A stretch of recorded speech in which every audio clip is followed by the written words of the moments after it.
Poleni sana. Shukrani sana kaka. Mgonjwa vipi hali yako? Sorry sana Mr. Kawina. Ile jana ulivyokuwa unanipigia simu ilikuwa mbali sana na kikazi. Lakini nilimpa maagizo nesi. Aliweza kumpa huduma ya kwanza na vipimo vidogo vidogo ili mimi nikija leo niweze kumshirikia na vipimo vingine.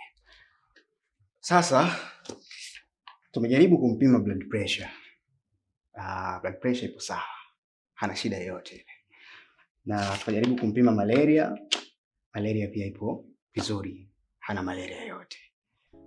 Pia tukajaribu kumpima mkojo wake upo msafi. Mr. Kawina, ila kingine habari njema. Habari njema na hongereni sana sana.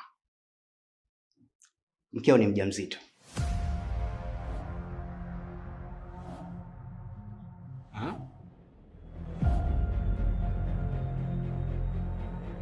Yes.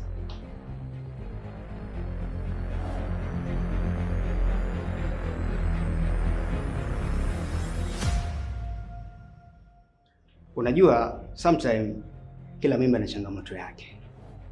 Kwa hiyo ni hali ya kawaida. Sasa kutokana na hii hali yake korofi, inabidi aanze kliniki mapema.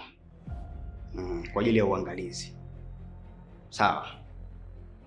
Okay. Sasa atapumzika kidogo, baada ya hapo mtaruhusiwa kuondoka. Then hongereni sana.